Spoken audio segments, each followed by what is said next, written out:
年总有尽时，英雄莫死闯塔，借羽磨的铁剑，长鞭跨马称王。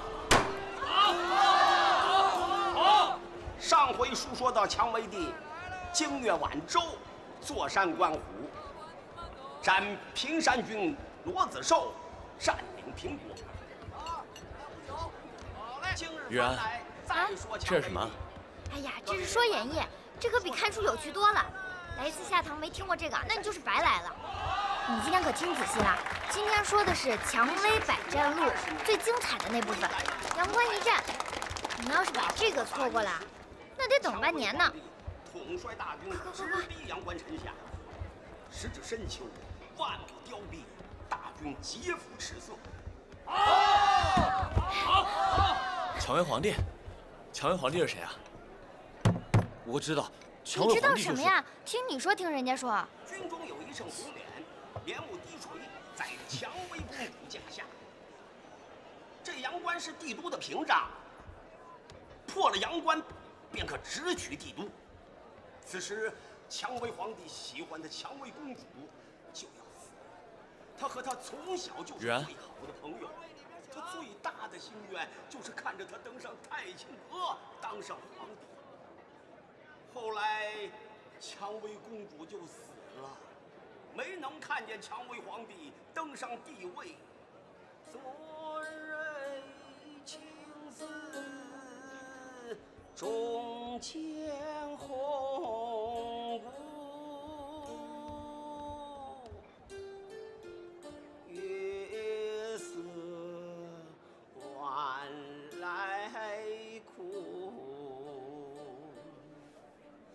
貂蝉相和舞，悲喜总泪。是人间白发简单成灰，青木萧萧也。现今是秋风悲回，莫问从头，英雄总无路，天下千年久不见，此一愁。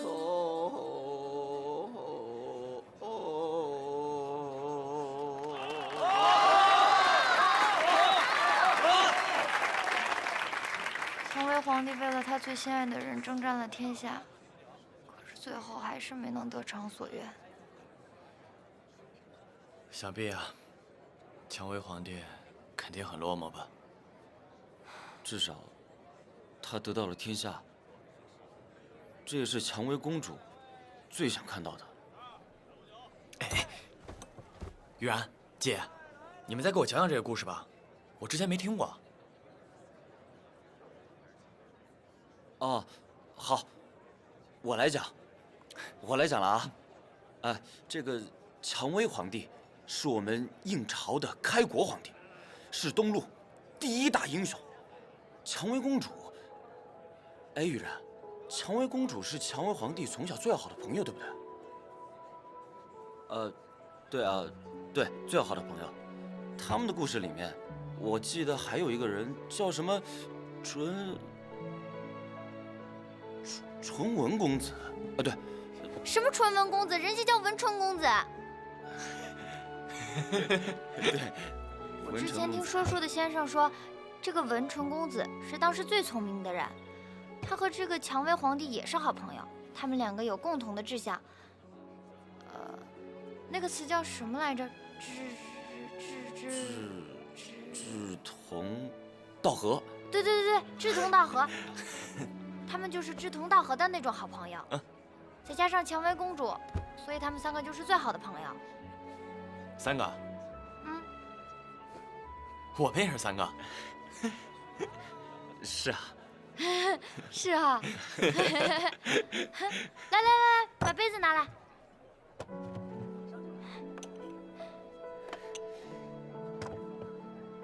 我们要像他们一样，一直做好朋友。好，对，永远做好朋友。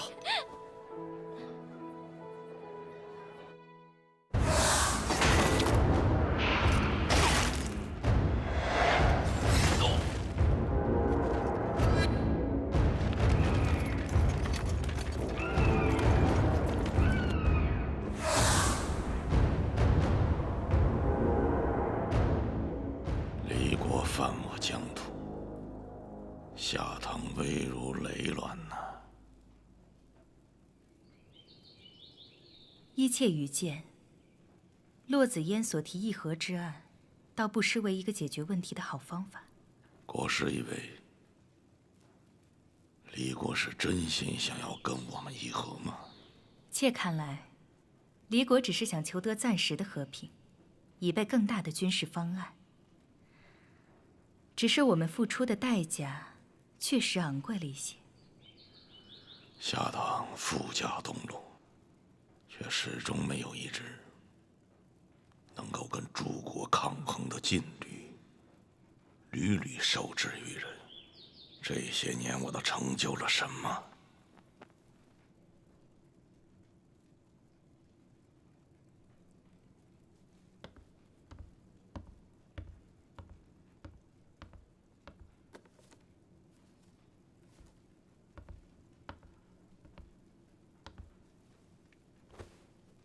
这是这些年国主成就的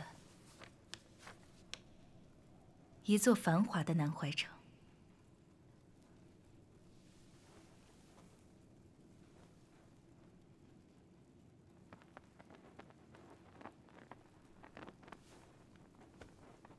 它让我想起你初来下堂，常常画自己的家乡。那时顾家根本不知狱卒为何物，还以为是你梦境之中。这是顾家初见国主，独立小桥，满袖清风。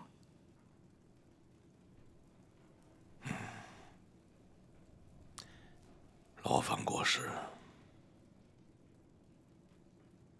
我们先与离人议和。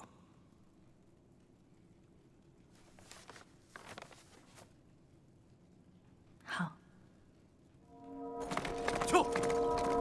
撤！诸位爱卿，朕刚刚收到了2封书信，其一来自离国公嬴无忌，他向朕求方伯之封号御领3军。其二是前方的军报，下唐国在边境之战中溃不成军，现已向离国各让15城示好。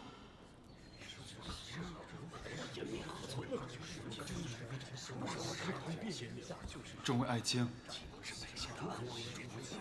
众位爱卿，这可如何是好？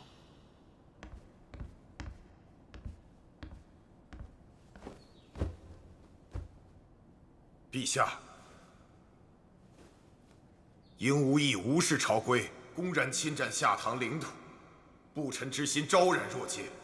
而今又公然求方伯之号，狼子野心，其心可诛。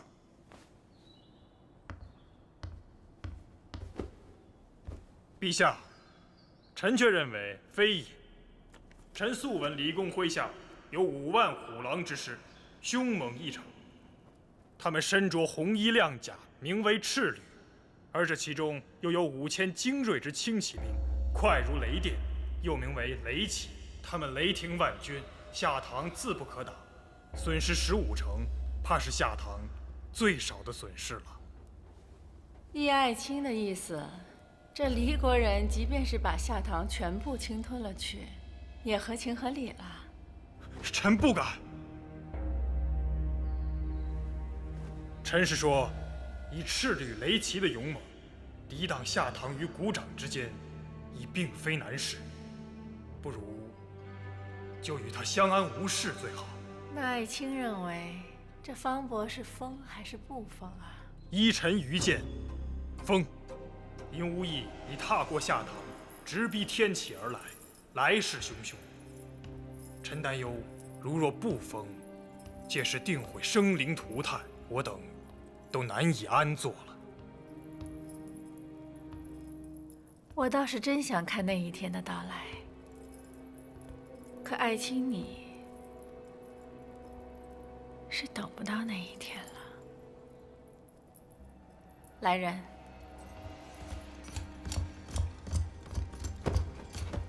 殿下，殿下，陛下，陛下，陛下！退朝！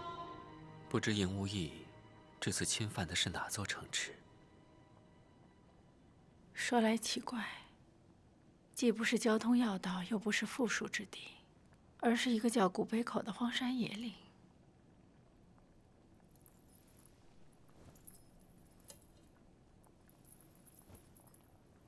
以宁卿看来，赢无益这头狮子已不在下堂，而是向帝都伸出了爪牙。怎么讲？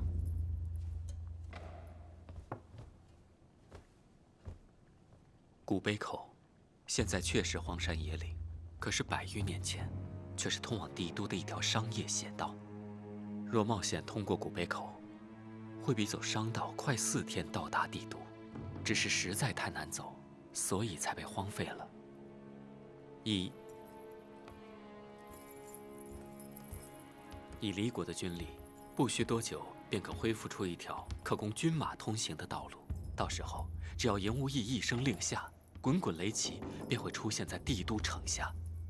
想必宁卿已经知道赢无益求赐方伯一事，你怎么看啊？恕年轻直言，诸侯之中有不臣之心者，远不止赢无益。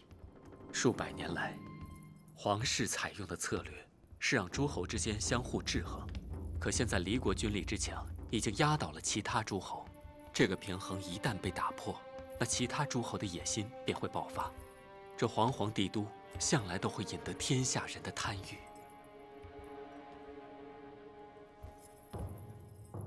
你有什么对策？因袭旧法，以诸侯治诸侯。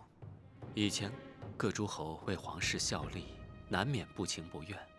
可现在狮子来了，大家必须联手御敌。给我传书百里景洪，不惜一切代价在古北口挡住赢无益。是。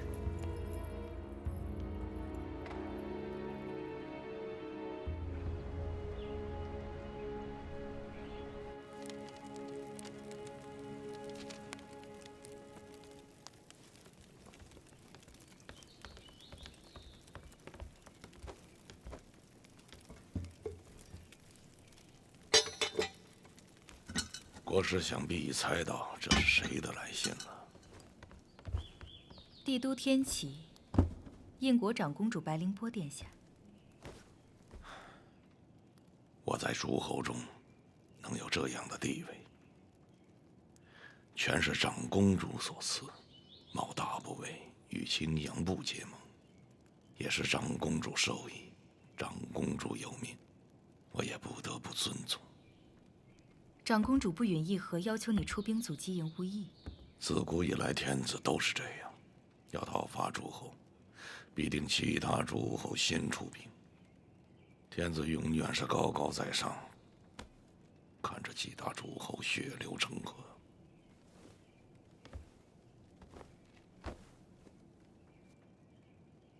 不能想办法拒绝吗？拒绝了长公主的调遣，就是拒绝了她的好意。从此往后，就再也别想得到帝都的恩宠。天下女人，有几个心胸宽广的？我拒绝她一次，她得记得10年。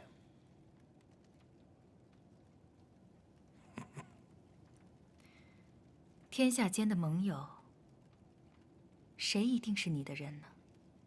大家都有利益的交换，我也是有求于您，所以才会在这南怀城里静谧那么久。长公主那边亦然。如今赢无益剑指帝都，天下震动，人人自危。谁能击败赢无益，在诸侯中的地位必然会扶摇直上。所以这一战，风险虽大，回报也大。道理是这样，顾家在思量着双方的军事差距，看来只有动用那10万担粮食请来的铁骑兵了。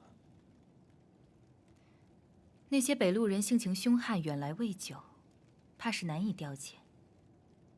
那个九王又是个心思极重的人，婚约未成，怕也是不肯出兵吧。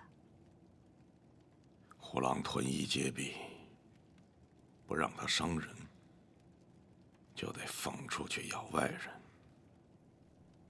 九王自是不肯轻易出兵，那顾家也有对策，只要一人上的战场，他就会请兵出战。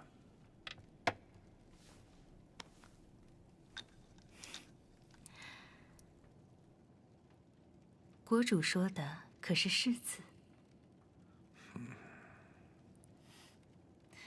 国主思虑的清楚，处处皆无险招。这是孤和离国抗议和了几日，便有撕毁条约。那军国大事传到万民口中，如同儿戏呀。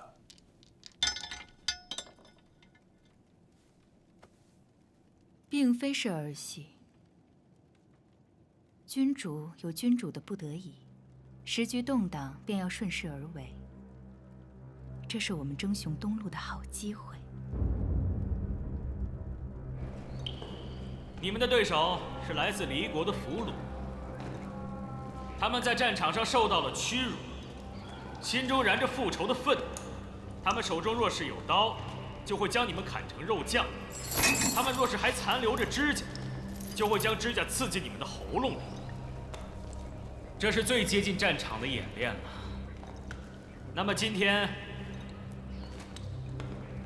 你们将是2人一组，请多珍重啊！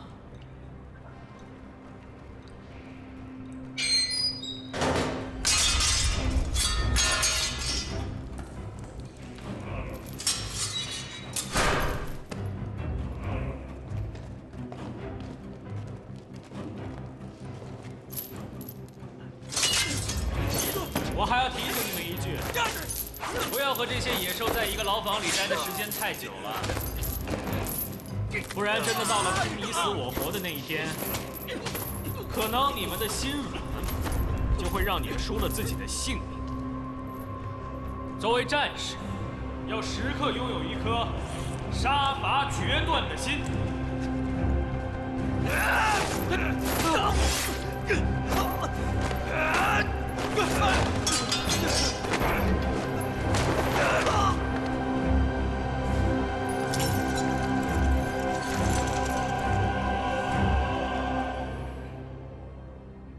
俩毛孩子，跟我在战场上见过的下唐军人一个德行，眼神软弱，就跟丧家之犬一样。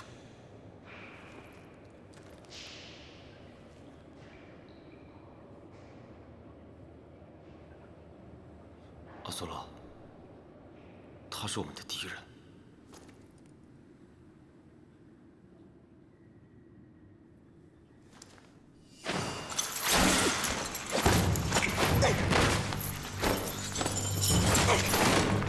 姐！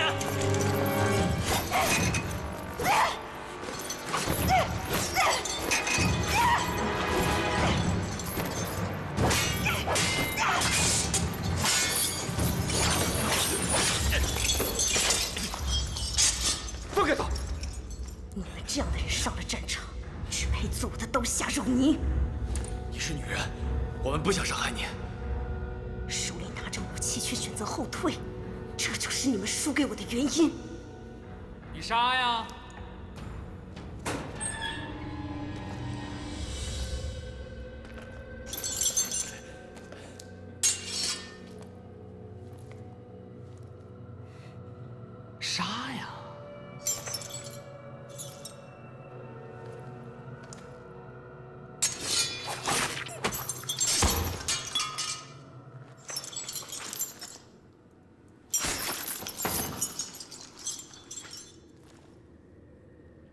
没用的东西啊，连个俘虏都当不好，要你有何用呢？不过他有句话说的是对的，拿着武器还倒退的人，注定是失败的。所以你们一定要总结教训。还有，以后要是在战场上也这么干，我一定军法处置你，不管你是士子、庶子，同罪，杀无赦。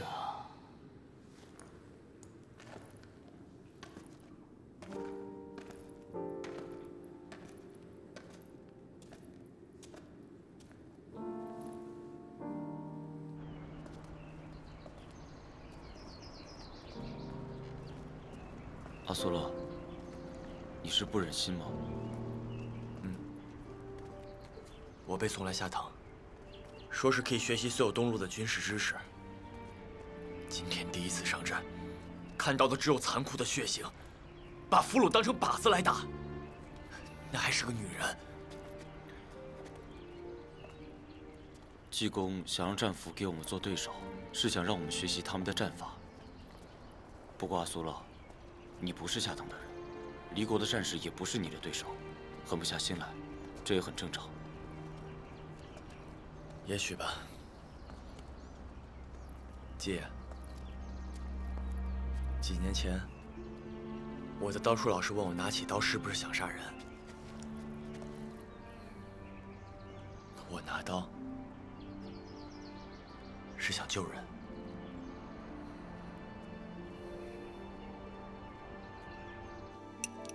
今日济公的事，我都听说了。苏上公，我想问你个问题：这世上真的有妖魔吗？其实真正的妖魔住在人的心里，人心里的恶生出了万千的妖魔。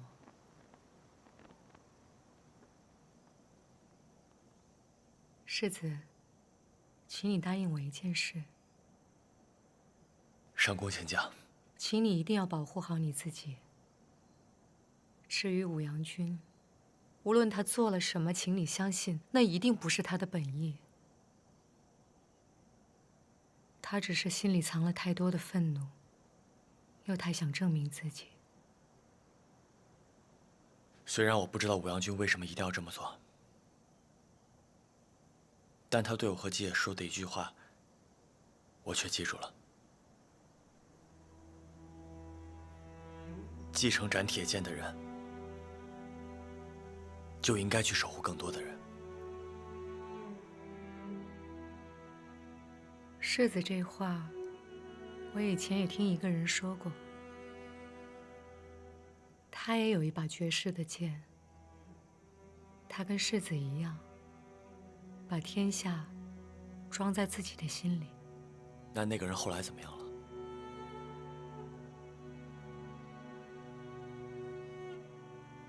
后来，他成了一个英雄，却死在了万刀之下。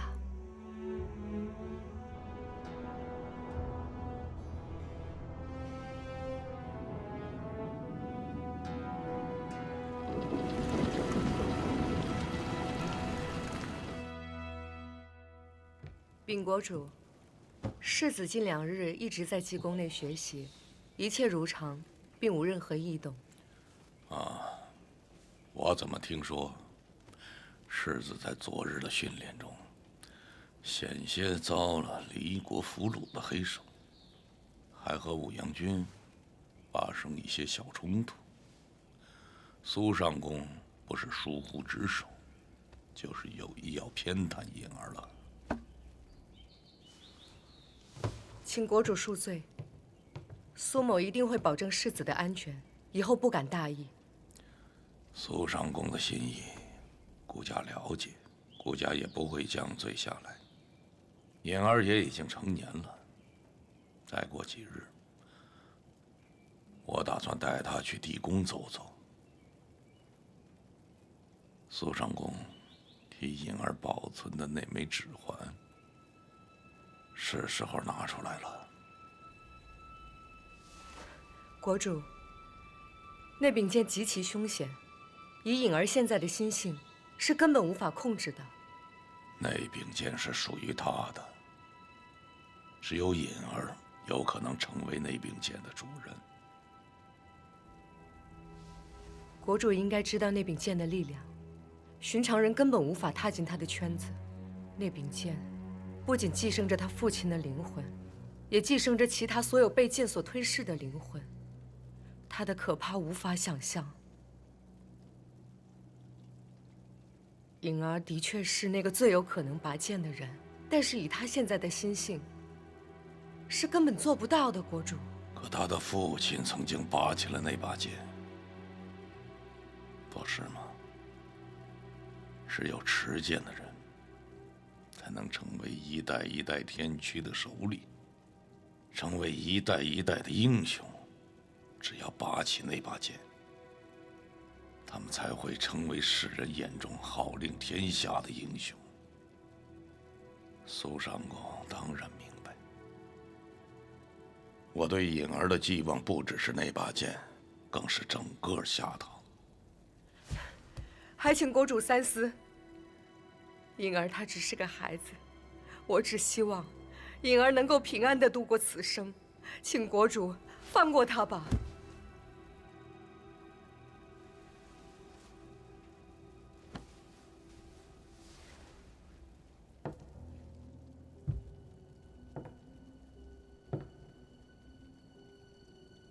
他不再是孩子了，你也不再是他的养母。从你带着他投奔孤家的那天起，他就只有一条路能走，要么成为拔剑而起的英雄，要么就像个懦夫一样的活着。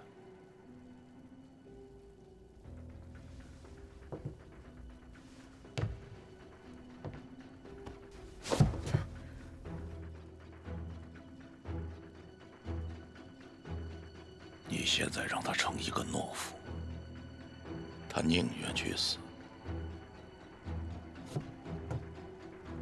好自为之吧，去吧。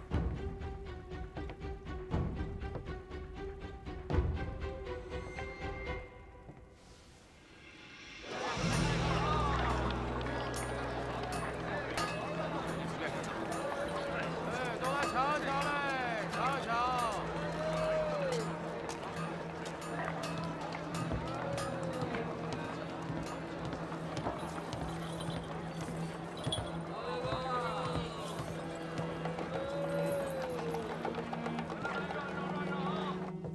你把不干净的东西带进来了，他们不敢进来。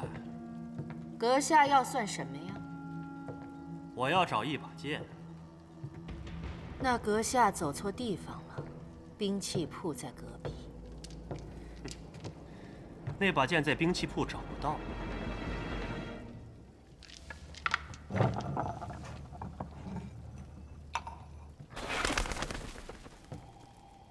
阁下要问的是一件陈年旧事，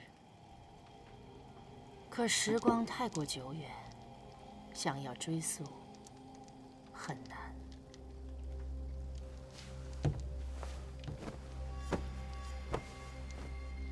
把你知道的都告诉我。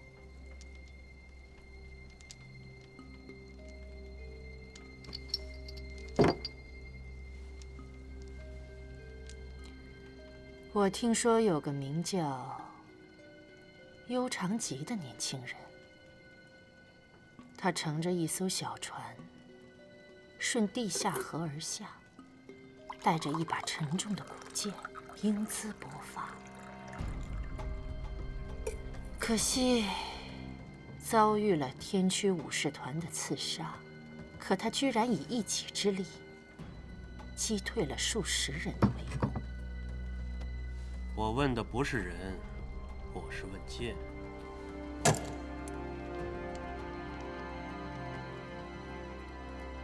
我并不知道剑的下落，可或许有别的人会知道。月圆之夜，阁下带着足够的钱，再来吧。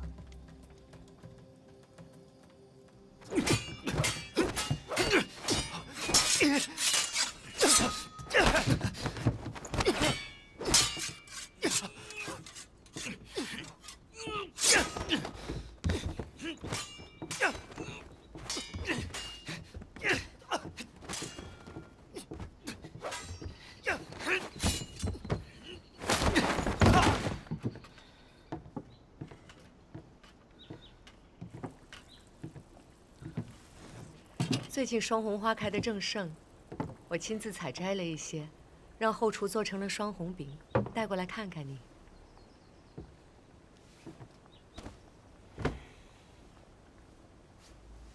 记得当年我带着你从晋北一路乘船下了南怀，这一路上你都很警觉。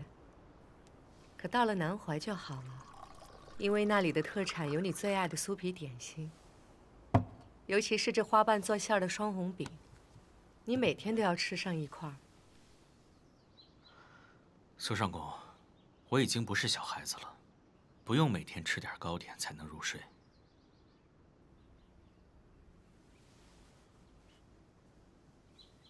你呀，小时候有很多话跟我说的，现在越来越大，话也是越来越少了。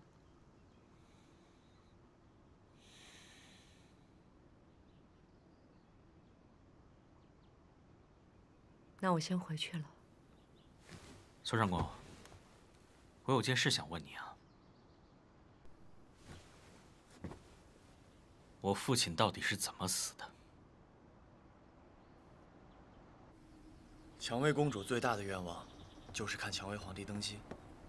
于是蔷薇皇帝不顾一切代价强攻商阳关。看来喜欢一个人，就在做他喜欢的事情。你喜欢这本书啊？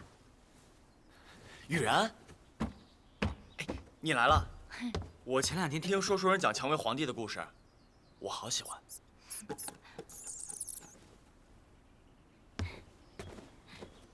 你有没有想我呀？小胖子。你要喜欢他，就常来玩吧。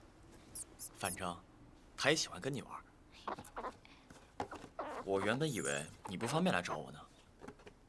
有什么不方便的？都是一起喝过酒的兄弟了。从今以后呢，我们就是一个战线的人了。虽然我们都是背井离乡、寄人篱下，不过别担心啊，以后大哥罩你。好。行了行了，走吧，我们去找季爷逛鬼市。走。我查了所有跟那件事情有关的记载，但都语焉不详。我只知道我的父亲是晋北国人，世家出身，仕官于皇室。而他另一个秘密的身份是天驱的大宗主。有一天，他突然离开了帝都，带着天驱的圣武苍云谷尺剑来到了南怀，但却被不明身份的人给杀了。事实也确实如此。杀他的到底是什么人？颖儿，你问的问题，有些我知道，有些我不知道。有人觉得他是罪人，但其实他问心无愧。当年全天下的人都想要杀他，一路上他遭遇了无数次的伏击，可至于最后谁得手，到今日仍然是一个悬案。国主说是陈月的人杀了我的父亲，你怎么看呢？这未必是真的。陈月固然是你父亲的敌人，但你父亲的敌人却远不止于陈月。国主希望你对陈月怀恨，这样你就会想要继承你父亲的剑。天驱的力量至今仍然潜伏在东陆各地，国主想要天驱为他所用。他是个有野心的人，我们每个人都是他的棋子。你、我、青阳世子，乃至于国师都不例外。你是说国主只是利用我拔剑吗？你是最有希望成为剑主的人。苏上公，你既然知道国主只是利用我当个棋子，那你为什么还要带我来下堂？当年你尚且年幼，你父亲的敌人遍布东陆各地，没有一国之力如何保护你？难道你苏上公不是国主的马前走狗吗？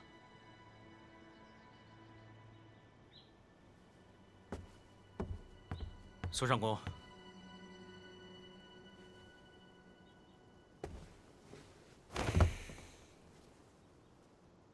当我遇见你的时候，你才16岁。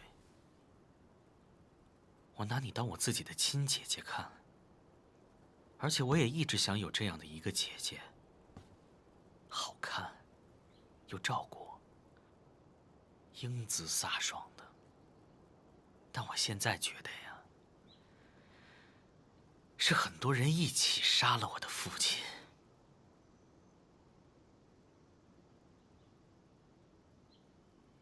而你，就是其中一个，对吗？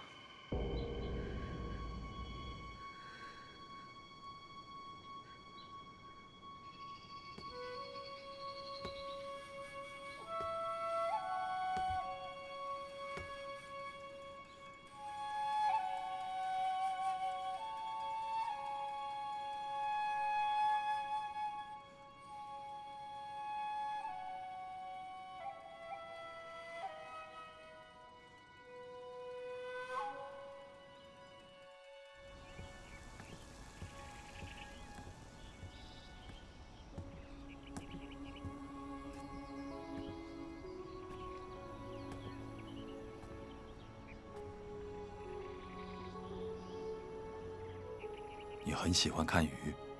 我只是在想，我们是不是也像这池中的鱼，以为自己游在大海里，可其实只是别人替他挖下的池塘。你在想，我们是不是也活在别人挖好的池塘里？其实我们至死都不一定真正的认识到自己在哪里。你若早来几日，这次林秋开得正旺，可眼下渐渐的不行了。不应时节的花儿，到底是要凋落的；不合时宜的人，终究是要离开的。国主已经找过我了，他想让颖儿去地宫拔剑。意料之中的是，国主等了那么久，就是为了这一刻。顺清，离开吧。离开？我不会离开，就像西将军守护着这些花儿一样，我也有我要守护的东西。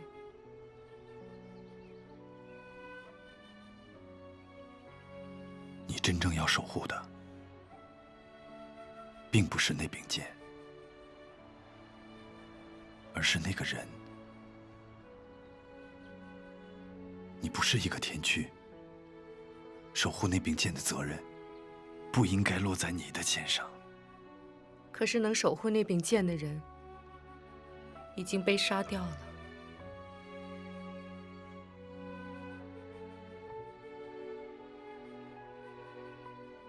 你到底是为了什么？就因为那个人救过你，就要背负一生的枷锁？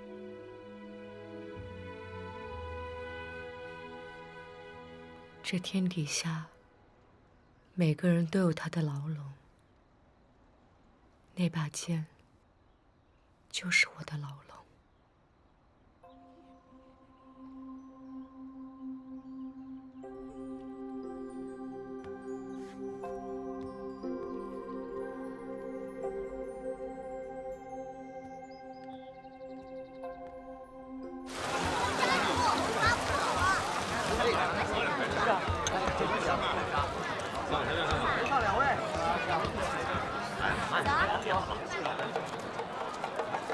看那个楼，不来鬼市就不知道九州之大。对，鬼市无奇不有。哎，这个是夸父，你看，那个是河洛，还有羽人。哎，怎么没有雨人呢？雨然？这不是在这儿呢吗？对啊。嘿，雨然，你真会飞啊？我当然会飞了，我给你飞一个啊！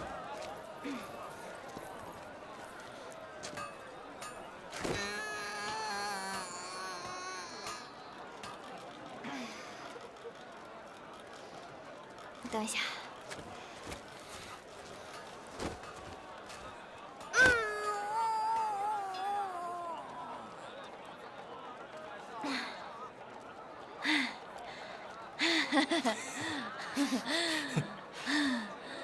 今天好像飞不起来了。没事，今天飞不起来，等你哪天想飞了，你提前通知我们，我们看着你上天。嗯，好。那是什么地方啊？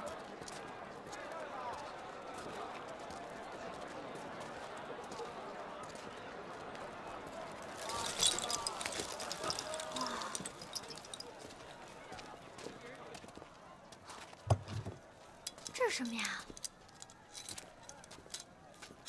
姑娘，公子，想要点什么？你这都有什么呀？可以在白日下仰望星轨的墨晶铂金，可以穿透所有物品的珊瑚金，可以打开所有锁的万能钥匙，还有可以百发百中的骰盅。这些都是我们河洛人亲手打造的宝贝，这南怀城里独我一份。姑娘，想要点什么？我们就随便看看。姑娘眼光倒是毒辣。这玉环是刚刚从我们河洛贵族的古墓中挖出来的宝贝，这寻常人呐，难得一见。哎，两位公子，还愣着干什么？姑娘不说喜欢吗？赶紧买呀！喜欢吗？挺好看的。这个多少钱？200金珠。这么贵啊？哎，姑娘，你看这玉环水头多好，这玉呀是天生养的东西，这留在身边，那可是一辈子的念想啊。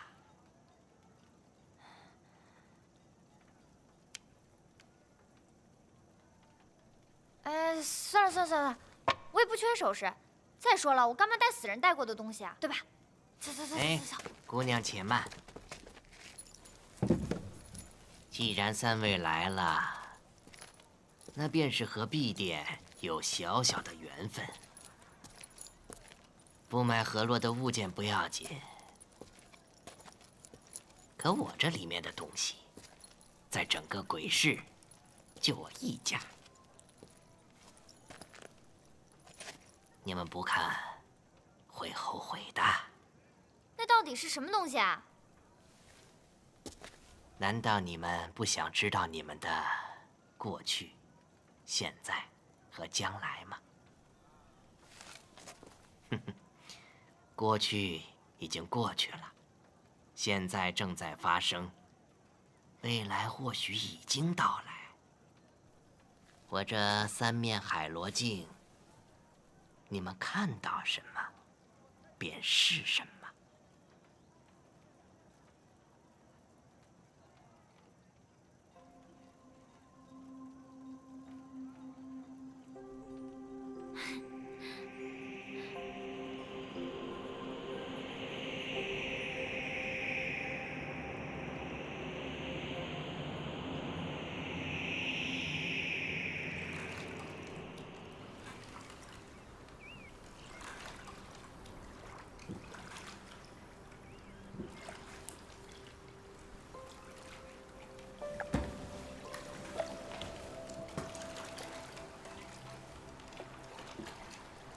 苏满，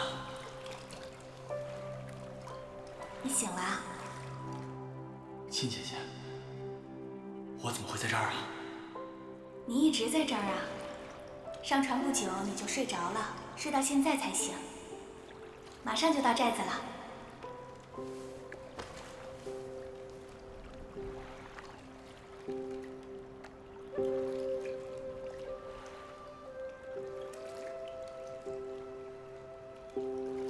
你怎么不吃呢？对不起。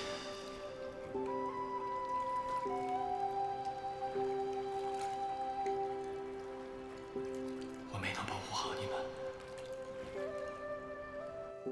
这话在我心里憋了很久了。没想到还能有机会亲口告诉你们。我该回去了。你要去哪儿啊？前面就要到家了。这儿不是我的家。我知道这是幻境，因为它太美好了。太美好的东西，我是永远不敢相信的。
怎么了？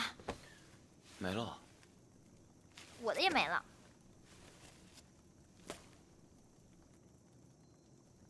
他怎么还没看完？阿苏勒，阿苏勒，阿苏勒，你看什么了？我们俩叫你，你都没听见。我刚刚在幻境里边实现了一个心愿。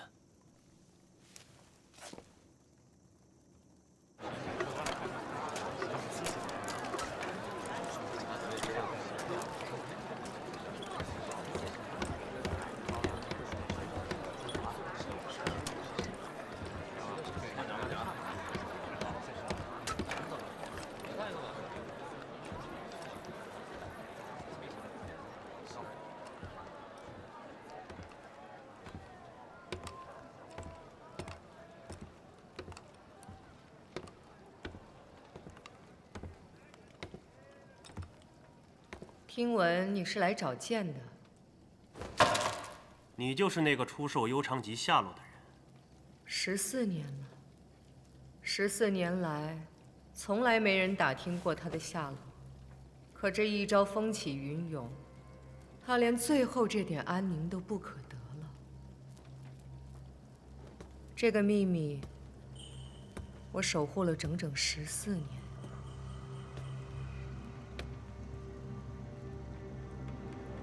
做买卖有做买卖的规矩。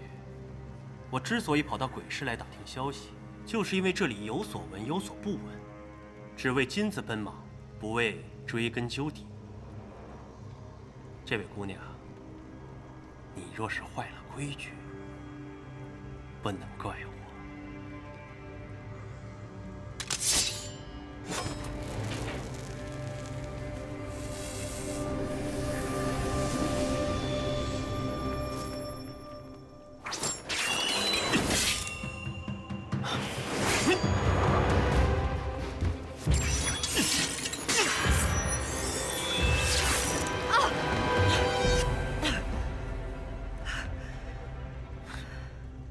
那把剑，还有那个孩子，我都已经找到了。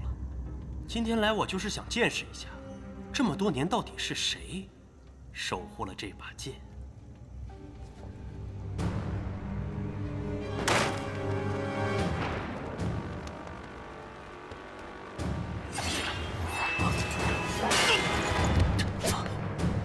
铁皇是要在闹市大开杀戒吗？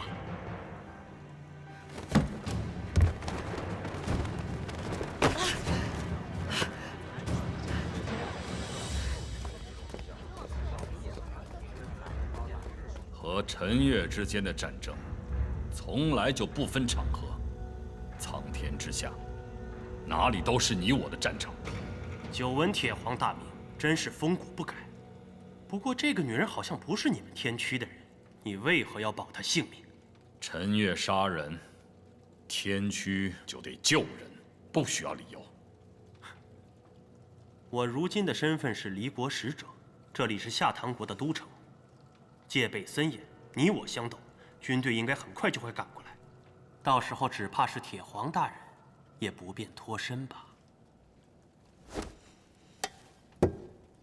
确实没有这个必要。不过要换作雷比城，我倒是要考虑考虑。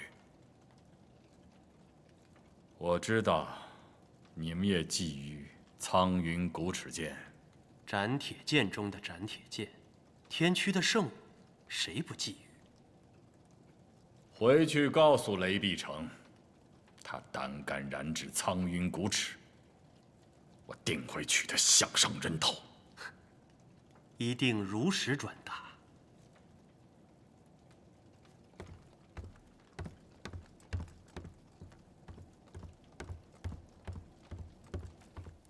哎，你还没说你刚才看见什么了呢？我特别模糊地看到城墙、战场，又在仔细看的时候，就什么也看不见了。我觉得这就是那个老葫芦骗人的把戏，什么现在、过去、将来。谁说他骗人的？我跟你说，我刚才就看见我们3个站在南怀的街道上玩，那不就是现在吗？我觉得，可能每个人心里想的不一样，看到的东西就不一样。雨然，你平时就开开心心的，看到都是漂亮的事情。季野雨然，我突然想起来了，今天苏上公在宫里帮我约了一个父子，时间快到了，我先回去了。啊？怎么说走就走啊？奇奇怪怪的。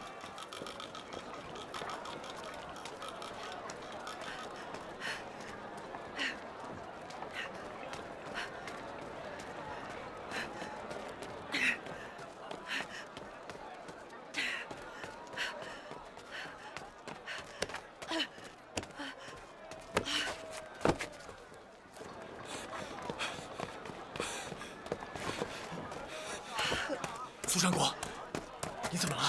世子，这儿不安全，我带你回宫。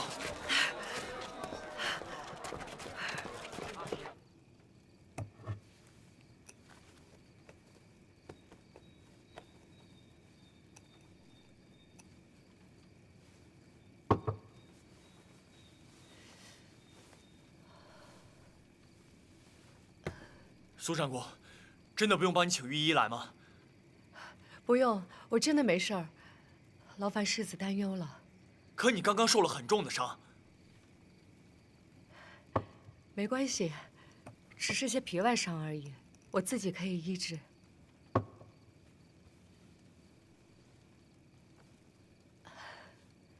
苏山国，可以告诉我发生什么事情了吗？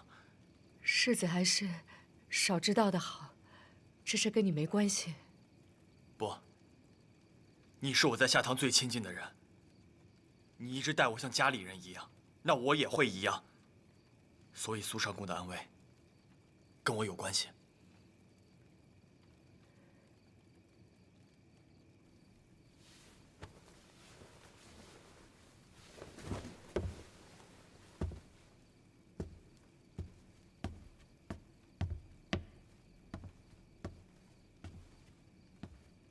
能在南怀遇到心善如世子的人，真是我的幸运。今天的事我已经忘了，世子一定要答应我，好好做你的青阳世子，对很多事情要做到不听、不看、不说。世子明白了吗？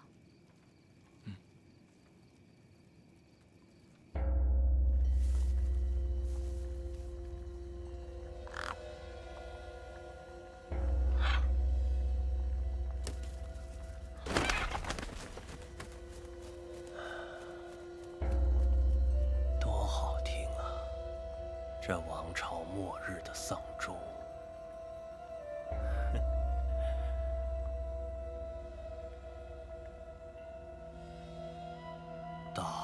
将至了。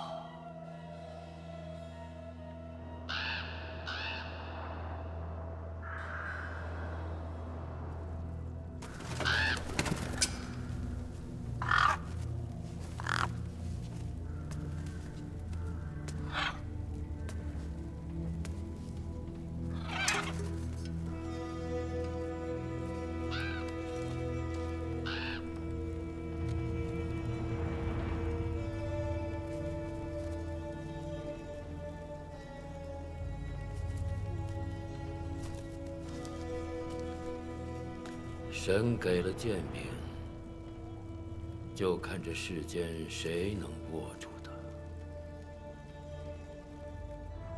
碧城还有一则消息要告诉国公。国师，请讲。骆子嫣在下堂为国公寻的那柄剑已经有了眉目，是苍云古齿剑吗？国公洞若观火。尤昌基当年南下，到了下堂以后，就再也找不着了。可是整个东路都知道他背负的是苍云古齿剑，没想到那么多年了，这把剑还藏在下堂。姑也是小看百里景洪了，没想到他还有那么大的抱负。按照国师的说法，神都惧怕天虚，谁得到了苍云古齿，谁就能号令天虚。那这样说的话，诸侯们都想得到它。百里国主机缘巧合守护了苍云古齿多年，但真正能号令天下的只有您，只有国公才应该是这柄剑真正的主人。国师，咱说清楚，是陈越想要这把剑，不是李果。孤从来就不相信这千军万马之中一把剑能顶什么用。国公，李果和陈越本是一体。也许吧，在孤看来，陈越更需要李果。孤要去更大的战场了，李果的事就留给国师操劳了。叶璇，传令张博，全部雷器集合，今天就出征天启。是。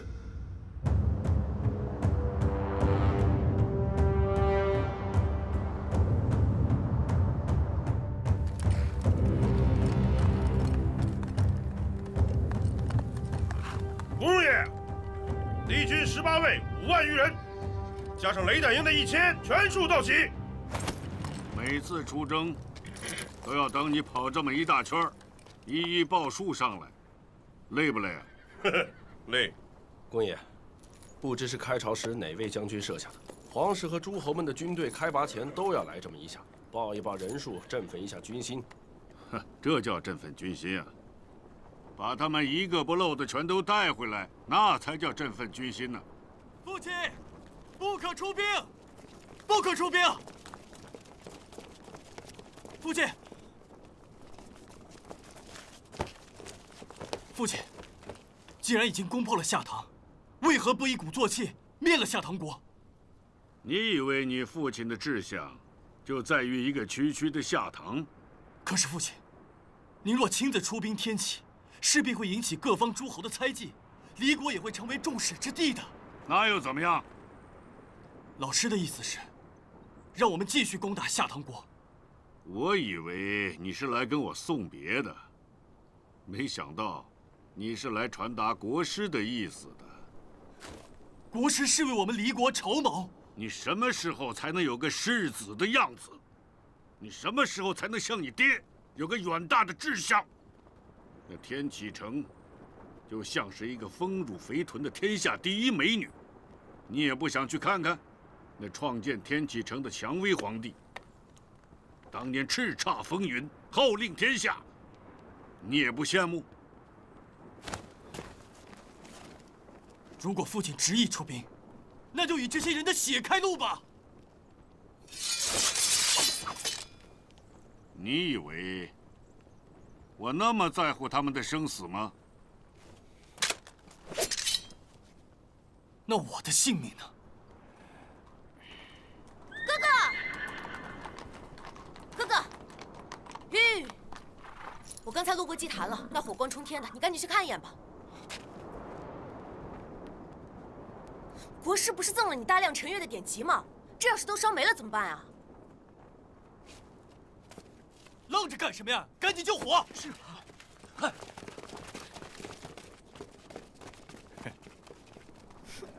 父亲，放火也学会了？这都被你看出来了。那当然了。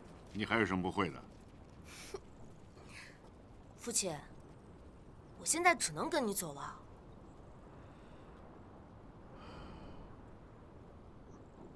好吧，你得逞了。出发！全军出发！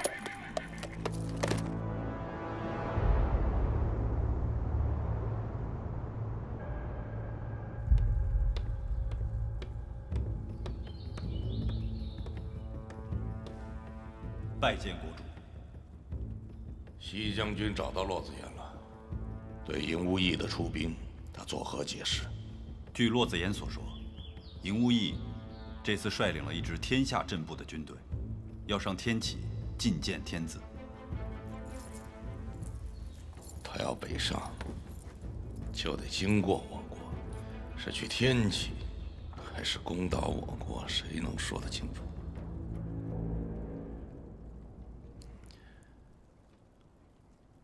西将军有何对策？敌人来犯，西衍定会全力以赴，不负国主重托。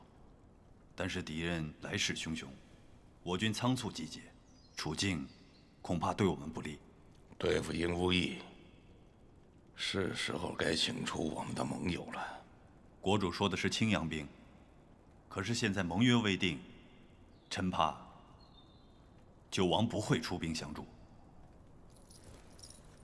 我请他们来，可不是让他们来颐养天年的，让他们出兵，顾家自会给九王他无法拒绝的条件。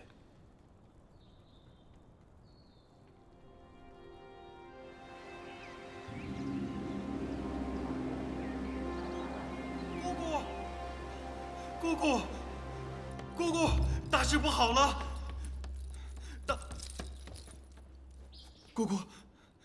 姑姑，大事不好了！尹无义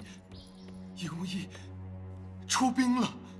尹无义有5万雷骑，朕的禁巫卫不足1万人，又常年缺乏真正的备战训练，遇到雷骑该如何抵挡啊？姑姑，如今宫中没有一个堪用之人。你看看尹无义，竟然率兵北上，他这不是造反是什么？皇帝放心，我已派人送家驹军报前往下堂，命百里景洪一定严防，尹无义连下堂这关都过不了，何况天启啊！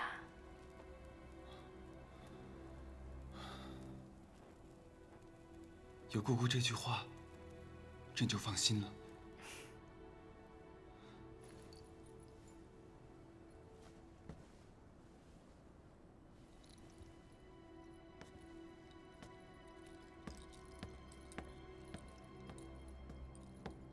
为了不让皇帝担忧，公主费心了。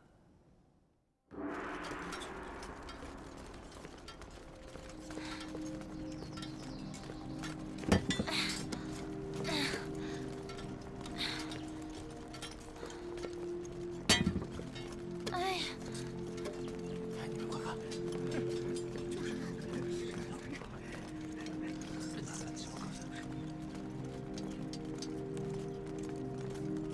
你们2个真不够意思，去打仗也不带上我，我也要一起去。不行。为什么不行啊？我打仗又不差。战场上不是闹着玩的地方。再说了，你是女孩，你身为郡主，还是好好在宫里待着吧。那你们2个要小心一点。放心，我的枪术你是见识过的。那离国的士兵你也是见识过的。我要你好好的回来。放心，我一定把季安安全全给你带回来。你们2个都得好好的回来。不行，击掌为誓。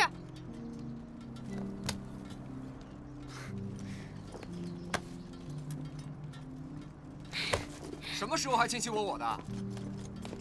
西将军有令，即刻出发。走。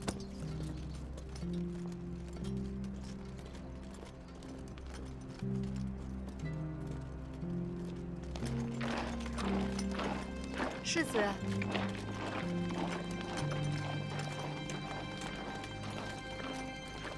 苏成公，世子真的要随军去前线吗？这是下堂的战事，与世子无关，世子可以不必去的。多谢上公关心，是我自己要去的。我想见识一下真正的战场。既然如此，我也不勉强你了。但是世子的伤病还未痊愈，苏某恳求，世子一定要平安归来。有上公送的软甲护体，归臣一定能平安回来。西将军，老师，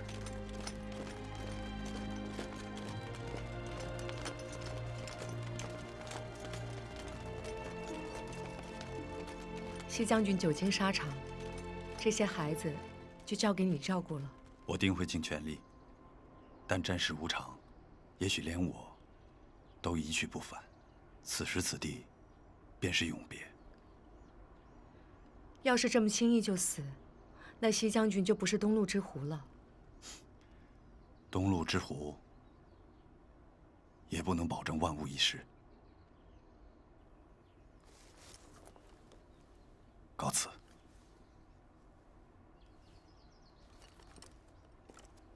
西将军，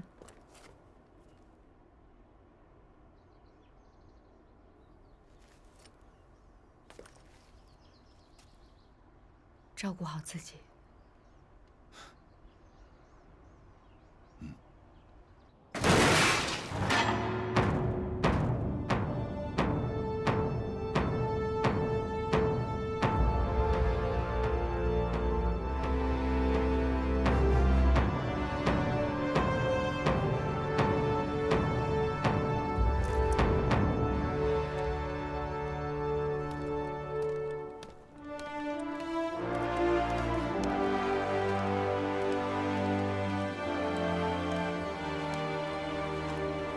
启禀国主，济公学员，3军将士集结完毕。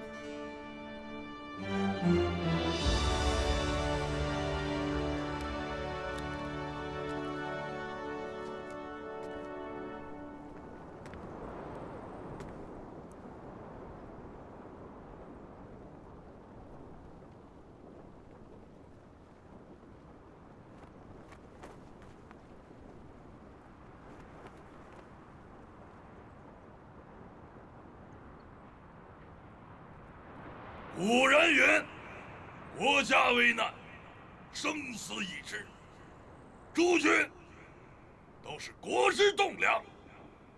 今日我百里景洪，就将国家托付给诸位。李国公淫无义，目无法纪，杀父弑兄，狂悖好战，天地之所不容。诸君皆受惠于下堂。望不负我之所托，力讨逆之心，凡诸缺赏，同之山河。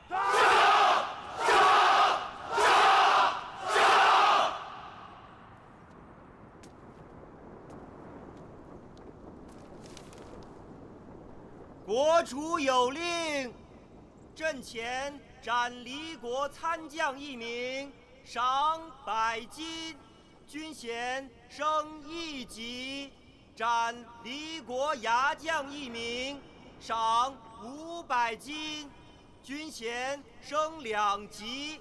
若能拿回离国谢玄、张博、苏元朗等人的首级，赏1000金；军衔升3级。杀淫无义者，赏10000金。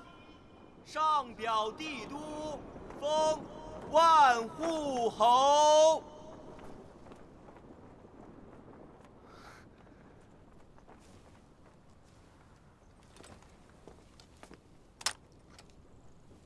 西将军，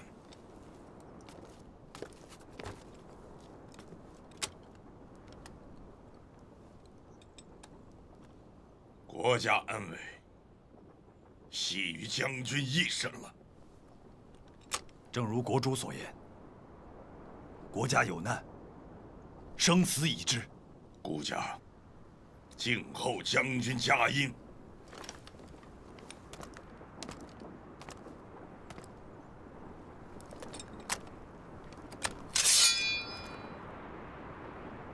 全军出发。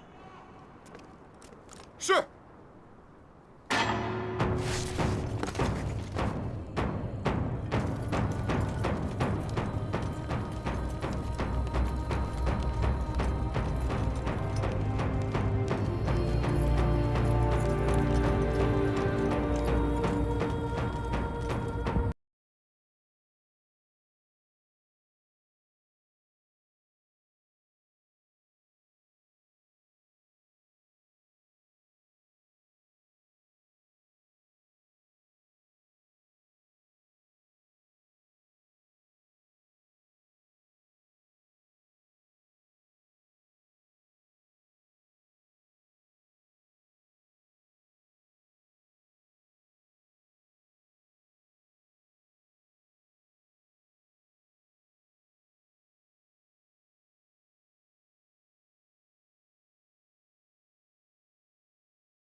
雷齐行军途中，凡兵士逃脱一日者，鞭杖80；超一日者，罪加一等；超3日者，就地问斩。夏唐军正全速向古碑口进军，他们的速度比我们想象的更快，不日就会领先于我军抵达古碑口。父亲，咱们也得快点了。公爷。 跟我这么多年了，有话就说，别这么吞吞吐吐的。公爷久经沙场，谢权不及万一，只是臣有一事不明。公爷派张伯率领雷骑脱离辎重，率先出发，就像把最矫健的猎犬远远地放了出去，可能会被狐狸一口咬死。要想抓住狐狸，就得用猎犬的速度。我趁夏唐大军还未到之时，派张伯 去一口吃掉他们在古碑口的驻军，就是想给这东路之狐一个见面礼。走吧。各位参谋将军，我们离古碑口还有1日的距离。虽说拓跋将军带领先锋军已经先行抵达，但你们推演了这么久，也该有个结果了吧？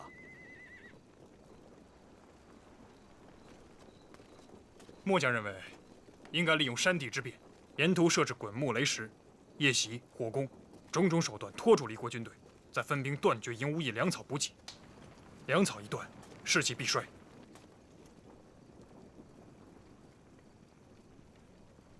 世子以为呢？老师，归臣看过地形图，离国境内多山，若是依此计的话， 是让我们和山民打山地战。久闻西兖将军素有东路之狐之称，我想他们没人能猜出你的战术，只能过后加以分析，才能恍然大悟。西兖将军，他们已经尽力了。既然西将军已经成竹在胸，那何不直说？ 和营无义对战，倾尽所有兵力。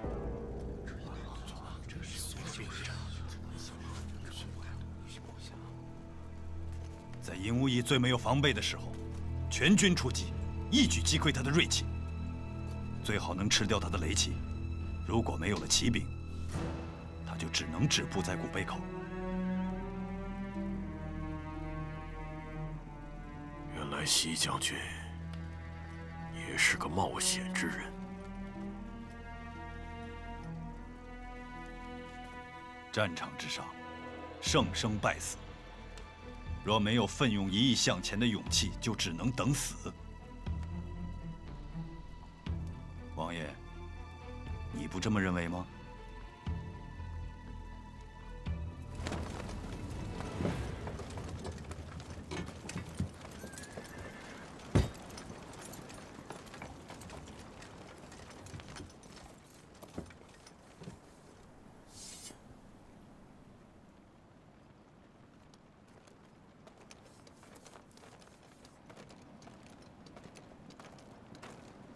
姐，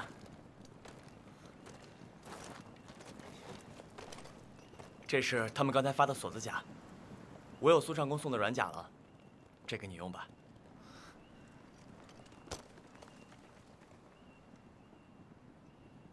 谢谢你啊，苏老。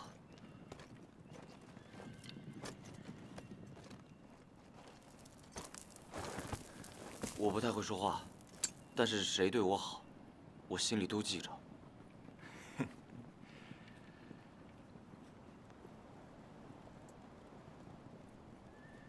姐，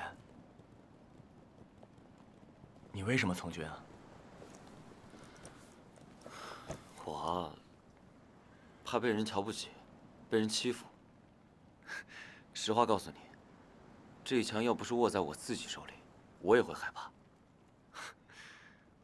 你呢？好好的士子不当，来冒这个生死？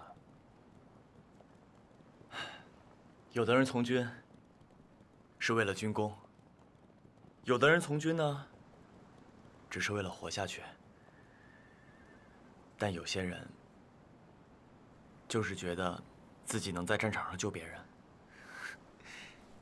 那你一定是那个可以保护别人的大英雄，值得信赖。人总要有几个值得信任的朋友嘛。那个人可千万不要是我。雨然总说，我是一个不会相信任何人的人。他说他最讨厌我这一点。自从来了南怀啊，我最开心的，就是同你和雨然在一起的日子。有时候我也会想念草原，想念阿爸。可迎接到你们，我好像觉得，哪怕一直在南怀生活下去，也不是一件坏事。雨然如果能听到这些，一定会很开心。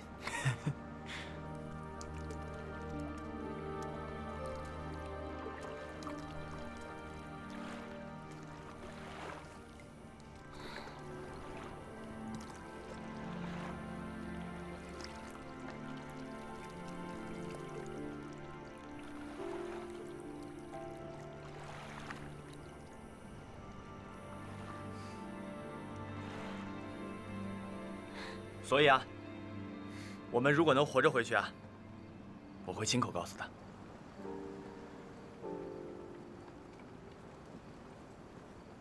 那如果来日大战，我们再也见不到了呢？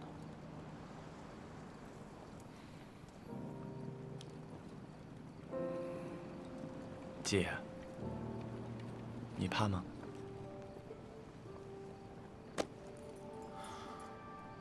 如果我说很怕死，你信吗？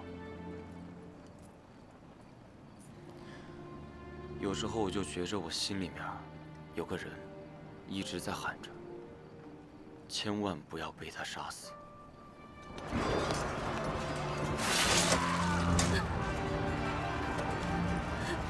别怕，燕儿，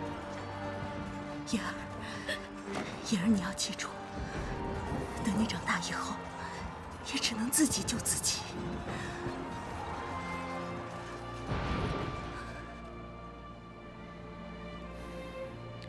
可是我只能自己救自己。哪怕是我们运气真不好，在战场上同归了，不是一件坏事。也是，男儿死战，这归宿也不丢人。是紧急军情，走。快快！预备，快点！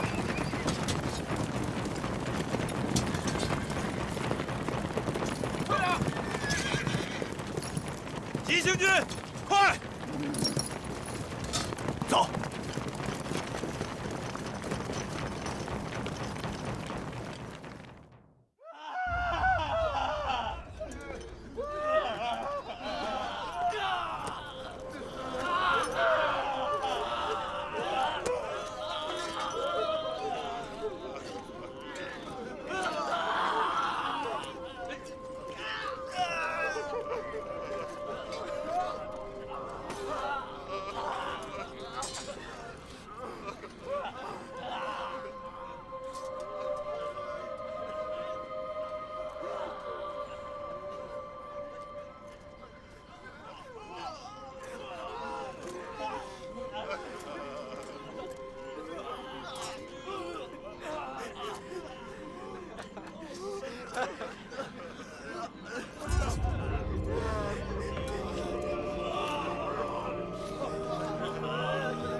都给我起来！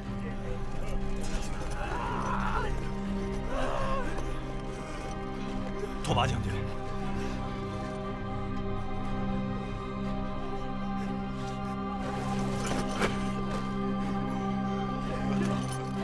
李隐，挂起下堂的锦旗，就地安营扎寨。敌军应该暂时不会再发动攻势了。是。西元，在。扶拓跋将军进帐篷进行包扎。是。所有人，随时战备。是。